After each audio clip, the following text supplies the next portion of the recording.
નમસ્કાર મિત્રો, સીધું ને સટના એપિસોડમાં આપણે ગર્વિષ્ઠ મહિલા નામે મમતા બેનર્જી, એમનો ગર્વ કેવો ઓગળી ગયો છે એની વાત કરવાના છીએ. અને ચાર દાયકાથી એમની સાથે જે જોડાયેલા રહ્યા, એમના આદેશોનું પાલન કરતા રહ્યા એવા કાકોશી ઘોષ દસ્તીદાર લોકસભાના સભ્ય સહિતના લોકસભાના અને રાજ્યસભાના સભ્યોએ હવે નરેન્દ્ર મોદીનું શરણ લેવાનું પસંદ કર્યું છે. એટલે મમતા દીદીને માથે આભ ફાટ્યું છે. આપણે ત્યાં કહેવત છે, ગર્વ તો રાજા રાવણનો એ છાજ્યો નથી. આપણે નરેન્દ્ર મોદીના ગર્વ વિશે ઘણી વખતે આ વાત કરીએ છીએ અને આવતા દિવસોમાં, વર્ષોમાં એ સાબિત થશે. કારણ કે ગર્વ કરે એ અંતે તો પછડાતો જ હોય છે. અને મમતા બેનર્જી એ એટલા ઘમંડી મહિલા તરીકે જે પક્ષમાંથી એ છૂટા પડ્યા, કોંગ્રેસમાંથી, ભારતીય જનતા પાર્ટી સાથેની સરકારમાં એ મંત્રી રહ્યા, એટલે સામી પાટલીએ બેસવાનું. પણ એ વખતે નરેન્દ્ર મોદી નહીં, પંડિત અટલ બિહારી વાજપેયી એ વડાપ્રધાન હતા, જે રાજપુરુષ હતા, જે સરકારો તોડવામાં માનતા નહોતા. આજનો જમાનો બદલાઈ ગયો છે. છેલ્લા 12 વર્ષથી મોદી શાહે સત્તા ટકાવવા માટે વિપક્ષોને દુશ્મન ગણીને એમની સરકારો તોડવા માટે ઓપરેશન લોટસ એવો શબ્દ પ્રયોગ પ્રચલિત કર્યો છે. જરૂર નથી કે મમતા દીદી માટે કોઈ સહાનુભૂતિ ઉપજે, કારણ કે એમનો 3 વખત પશ્ચિમ બંગાળમાં મુખ્યમંત્રી થવું અને બેફામપણે નિવેદન કરવા એમના શાસન વિશે હવે એમના જ સાથીઓ જે કહેવા માંડ્યા છે એ આવતા દિવસોમાં એમના ભત્રીજા રામ અને મમતા દીદી બંનેને પણ જેલના સળિયા પાછળ ધકેલી દે એવા સંજોગો નિર્માણ કરશે. આમે આજે જહાંગીર ખાન, એમના ખાસમ ખાસ જે હતા, ટીએમસી ના લીડર હતા, એમની ધરપકડ તો થઈ ચૂકી છે અને બીજા ઘણા બધાની ધરપકડ થવાની છે. બુલડોઝર રાજ શરૂ થઈ ગયું છે પશ્ચિમ બંગાળમાં. ભારતીય જનતા પાર્ટીનો ભગવો લહેરાયો છે.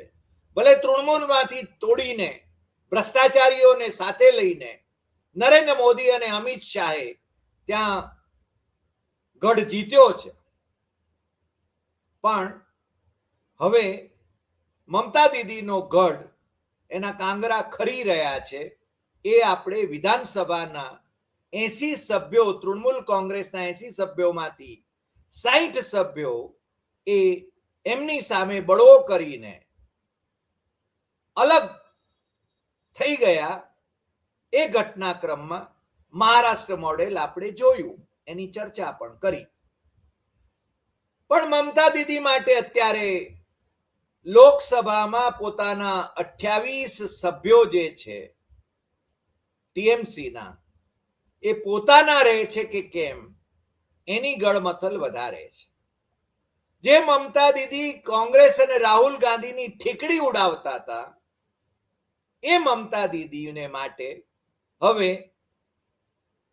સોનિયા ગાંધીના ખભે માથું નાખીને સાંત્વના મેળવવાના સંજોગો નિર્માણ થયા છે અને રાહુલ ગાંધીને શરણે જવું પડે એવા સંજોગો નિર્માણ થયા છે કે લડવૈયો તો રાહુલ ગાંધી છે. જે રાહુલ ગાંધીને એમણે એમની મણિપુરથી મુંબઈની જે યાત્રા હતી ત્યારે એમને સભાઓ કરવા માટેની પરમિશન નહોતી આપી અને બાકી એમની સાથે કેવો વ્યવહાર કર્યો તો એ આજની ચર્ચાનો વિષય નથી, તમે બધા જાણો છો. પણ આજે જે સૌથી મહત્વની બાબત છે એ છે કે મમતા દીદી દિલ્હીમાં લોકસભામાં પોતાના સભ્યોને સાચવવા માટે ઇન્ડિયા ગઠબંધનની બેઠકમાં હાજરી આપે છે અને એમણે ઇન્ડિયા ગઠબંધનનું પ્રોટેક્શન જોઈએ છે. આમ જે એમની સાથે જે 40 વર્ષથી કાકોલી ઘોષ જે લોકસભાના સભ્ય છે, એમણે આજે એમના એએનઆઈ સાથેના ઇન્ટરવ્યુમાં જે વિગતો આપી છે એ પાછી ટ્વિટર એકાઉન્ટ ઉપર, એક્સ ઉપર વિગતવાર મૂકવામાં આવી છે કે 40 વર્ષથી મમતા દીદી સાથે હું કામ કરતી રહી, એ મારા મેન્ટર રહ્યા, ગાઈડ રહ્યા, મારા નેતા રહ્યા અને હું એ જ્યારે સત્તામાં નહોતા ત્યારે પણ હું એમની સાથે હતી. પણ હવે એ સત્તામાં નથી ત્યારે હું એમનાથી અલગ પડું છું એવું નથી. પરિસ્થિતિ છેલ્લા 3-4 વર્ષથી બગડી છે, એની એ વાત વિગતે કરે છે.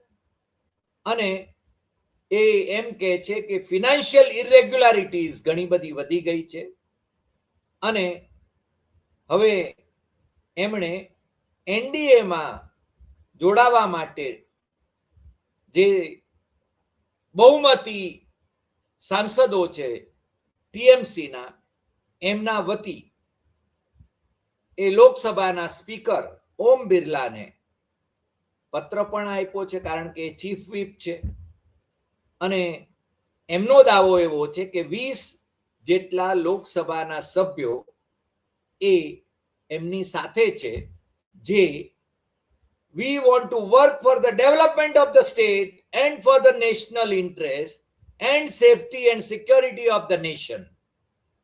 That is why we want to work separately. નાચવું ન હોય એટલે આંગણું વાંકું, આપણે ત્યાં કહેવત છે. 40 વર્ષ સુધી મમતા દીદી સાથે રહ્યા અને મમતા દીદી જ્યારે સંકટમાં આવી પડ્યા ત્યારે એમનાથી ફારેગ થઈને નરેન્દ્ર મોદીના ચરણોમાં જઈને બેસવાનું એમણે પસંદ કર્યું છે. અને એનું કારણ એ છે વિકાસ, સુરક્ષા, રાષ્ટ્રીય સુરક્ષા અને રાષ્ટ્રની સુરક્ષા, સિક્યોરિટી ઓફ, વારંવાર પાછા સેફટી અને security of the nation, national interest, and that is why we want to work separately. ભાઈ તમારે છે ને સત્તા સાથે રહેવું છે એમ કહો, એમાં કશું ખોટું નથી, મતભેદ હોઈ શકે, પણ તમારે છે ને મમતા દીદી જ્યારે તકલીફમાં છે ત્યારે જ એમનો સાથ છોડી જવો છે.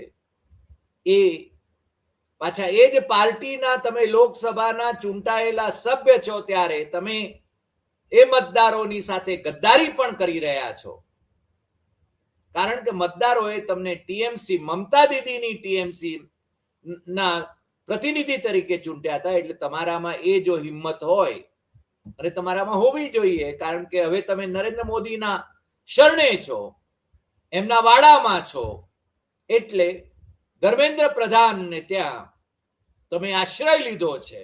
આ ધર્મેન્દ્ર પ્રધાન જેમનું રાજીનામું બધી બાજુથી મંગાય છે, ઇન્ડિયા ગઠબંધનના 5 જે મુદ્દાઓ છે એમાંનું એક મુદ્દો એ ધર્મેન્દ્ર પ્રધાન શિક્ષણ મંત્રીનું રાજીનામું માંગવું, એ પણ એમને રાજીનામું આપવું જોઈએ, એ પણ મુદ્દો છે. અને એ ધર્મેન્દ્ર પ્રધાન આ ઓપરેશન લોટસ કરી રહ્યા છે. અંતરાત્મા એમનો બધાનો આ કાકોલી ઘોષ અને બાકીના બધા નો અંતરાત્મા એ પોકારીને એમ કે છે કે અત્યાર સુધી રાષ્ટ્રીય સુરક્ષા અને સેફટી માટે આપણે મમતા દીદી સાથે કામ કરતા નહોતા, એટલે હવે આપણે કરીએ. મમતા દીદી ની સરકાર ભ્રષ્ટ હતી, લોટ્સ ઓફ ઇરેગ્યુલારિટીઝ, ફિનાન્શિયલ ઇરેગ્યુલારિટીઝ હતી, એટલે એમનો જે ઇન્ટરવ્યુ છે એ ઇન્ટરવ્યુ લઈને જ ઈડી, સીબીઆઈ, ઇન્કમ ટેક્સ એ મમતા દીદીને સરળતાથી જેલમાં નાખી શકે. આમે અભિષેક બેનર્જીને ત્યાં તો ઈડીના દરોડા ચાલુ જ છે, એ પણ ભાઈ શ્રી દિલ્હીમાં જ છે. પણ અધીર રંજન ચૌધરી જે કોંગ્રેસના નેતા છે, આ વખતે વિધાનસભાની ચૂંટણી હારી ગયા, ગઈ વખતે લોકસભાની ચૂંટણી હારી ગયા હતા 2024માં. પણ એમણે રાહુલ ગાંધીને કહ્યું કે બંગાળની પ્રજામાં મમતા બેનર્જી એ થૂથું થઈ ગયા છે, ટીએમસી થૂથું થઈ ગઈ છે, એટલે તમે હવે એમને અને એમના સાંસદોને એમની પાર્ટીને બચાવી લેવા માટે કોંગ્રેસમાં સામેલ કરતા નહીં. અને રાહુલ ગાંધીએ કદાચ એ વાત માની પણ હોય એવું બની શકે. રાહુલ ગાંધીએ કહ્યું કે આપણે બધા સાથે મળીને લડવાનું છે, મોદી શાહની તાનાશાહીની સામે લડવાનું છે. પણ આજે જ તમે જે એપિસોડ જોયો હશે અજય શુક્લ સાથેનો, એમાં અજયભાઈને અમે એક પ્રશ્ન પણ કર્યો કે રાહુલ ગાંધી ઇન્ડિયા ગઠબંધનના સર્વમાન્ય નેતા તરીકે સ્વીકારાયા અને એમના નેતૃત્વમાં બધા કામ કરવા તૈયાર થયા છે. 25 વિપક્ષો ઓછી સંખ્યા નથી, પણ ચર્ચા આમ આદમી પાર્ટી અને ડીએમકે ની ચાલે છે. ઝારખંડ મુક્તિ મોરચાની જેએમએમ ની વાત પણ હતી, પણ જેએમએમ ના જે મુખ્યમંત્રી છે એ તો પાછા આ બેઠકમાં જોડાયા હતા, ઓનલાઈન જોડાયા. ઉદ્ધવ ઠાકરે પણ ઓનલાઈન જોડાયા હતા. 25 રાજકીય પક્ષોના નેતાઓ જોડાયા હોય અને એમનું નેતૃત્વ એ રાહુલ ગાંધીને આપવા માટે તૈયાર થયા હોય, ત્યારે અમે અજયભાઈને જે સવાલ કર્યો એ કે આ વિપક્ષોમાંના કેટલાક તો ભ્રષ્ટતમ નેતાઓ છે. એમાંનો એક ઉદાહરણ તરીકે અમે નામ પણ આપ્યું, અખિલેશ યાદવ, જેમની સામે એમના પિતાજીની સામે સંપત્તિ ગેરકાયદેસર રીતે, ખોટી રીતે એકઠી કરવાનો, જેમ માયાવતીજીની સામે હતું એ બધું, આવા બધા ઘણા બધા કેસીસ હતા. પણ નરેન્દ્ર મોદી અને અમિત શાહની સાથે એમના સંબંધો કેટલા સરસ મજાના થઈ ગયા, એટલે એ મૌન વ્રત ધારણ કરી રહ્યા છે અત્યારે, અને એ કેસીસ પણ મૌન વ્રત ધારણ કરી રહ્યા છે. અખિલેશ યાદવની સામેના કેસીસ તો છે, બીજા કેટલાક નેતાઓની, આપણા બેન શ્રી મમતા દીદી, એમની સામે પણ કેસીસ છે, એમની પણ ધરપકડ થવાની એ પણ બહુ જાજી દૂર નથી. એમના ભત્રીજા રામની પણ ધરપકડ થવાની, જે લોકસભામાં એમના પક્ષના નેતા છે. આ બધું થવાનું. બીજા કેટલાક પક્ષોના જે નેતાઓ છે એ પણ ભ્રષ્ટાચારી હોવાના એમના સામેના કેસીસ છે.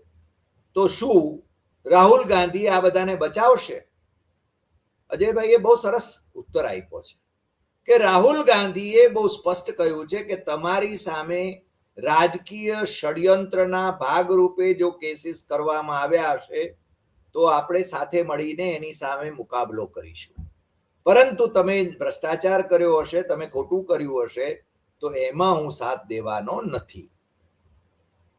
અને રાહુલ ગાંધીને ગમે તેટલા બદનામ કરવામાં આવે, ભારતીય જનતા પાર્ટી, આમ આદમી પાર્ટી કે બીજાઓ તરફથી, કે મોદીજીના અંધભક્તો તરફથી, તો પણ 12 વર્ષમાં રાહુલ ગાંધીની સામે જેટલા બધા કેસીસ કર્યા, એમ છતાં એમને બદનામ કરવાની જેટલી કોશિશ થાય એટલી કરી છતાં એમનું કશું ખોટું સાબિત કરી નથી શક્યા મોદી શાહ.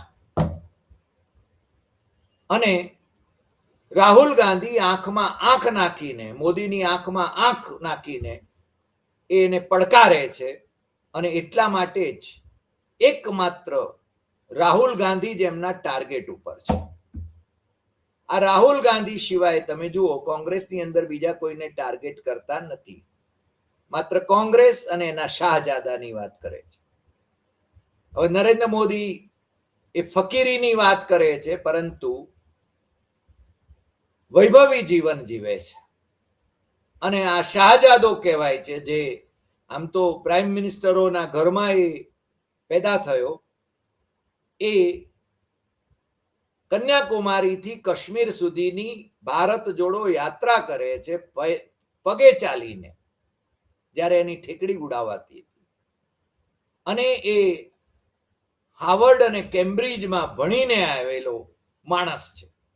એની ડિગ્રી એ એન્ટાયર પોલિટિકલ સાયન્સ નથી, બનાવટી ડિગ્રી નથી, કે જ્યારે જે ડિગ્રીઓ નહોતી એવી ડિગ્રી એમણે અર્જિત કરી નથી, એવું કેમ્બ્રિજે પણ પોતાનો ખુલાસો કર્યો. કારણ કે ડોક્ટર સુબ્રમણ્યમ સ્વામીને ગપ્પા મારવાની બહુ આદત છે અને કેસીસ કરવાની બહુ આદત છે. ગમે તે બાજુ ફૂટતી મિસાઇલ છે. મોદીની પાર્ટીમાં છે, પણ મોદીની વિરોધમાં એ શું બોલે છે એનો આપણે જે કક્ષાએ જઈને બોલે છે એ કક્ષાએ આપણે પણ વાત ન કરી શકીએ.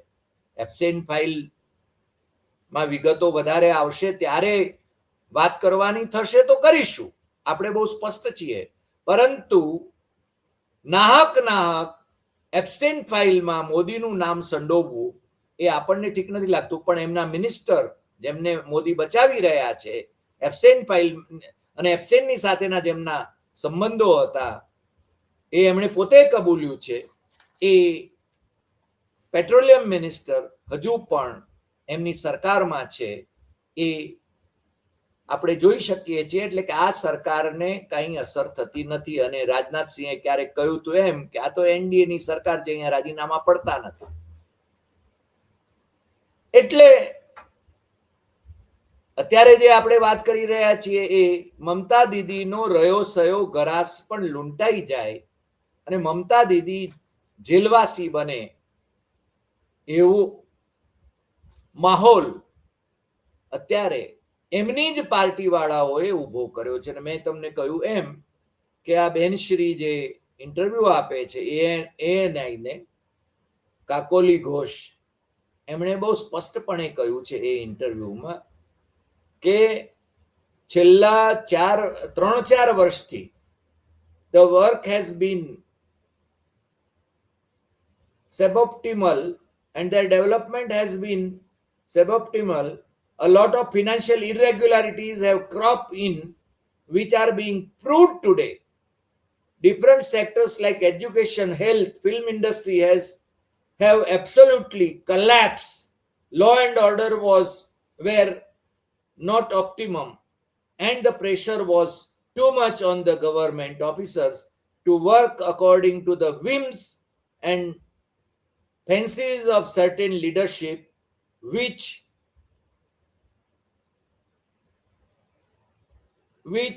is not a congenial working atmosphere for the development of a state. Now the people's verdict has proved what I am trying to tell you. So we want to work for the development of the state and for the national interest and the safety and security of the nation. That is why we want to work separately. Narendra મોદીના શરણે એ લોકો કેમ ગયા એની વાત કરતા બેનશ્રી એ મમતા દીદીના ભ્રષ્ટાચારી શાસનની વાત કરે છે. એટલે કે મમતા દીદીને જેલમાં નંખાવવાની એમણે પૂરેપૂરી તૈયારી કરવા માટે નરેન્દ્ર મોદી અને અમિત શાહને ટૂલ આપી દીધું હોય એવું લાગ્યા વિના રહેતું નથી. હવે આવા સંજોગોની અંદર રાહુલ ગાંધી પણ એમને કઈ રીતે બચાવી શકે એ એક મોટો પ્રશ્ન છે. પણ નરેન્દ્ર મોદીનો એનડીએ મજબૂત થાય અને જો આ સભ્યો ટીએમસીના સભ્યો એ ભારતીય જનતા પાર્ટીમાં ભેળવી દેવામાં આવે તો 240માં સમેટાઈ ગયેલી ભારતીય જનતા પાર્ટી એ 272ની બહુમતીની નજીક પહોંચે એટલું તો જરૂર કહી શકાય એમ છે. જો કે આ સભ્યો 20 થયા છે કે કેમ, અને કેટલાક રિપોર્ટ એવા છે કે 15 જ થયા છે, કેટલાક એમ કહે છે કે 12 જ છે લોકસભાના સભ્યો, અને 28માંથી 18 જો સભ્યો એક સાથે ડિફેક્શન કરે તો જ ને એમની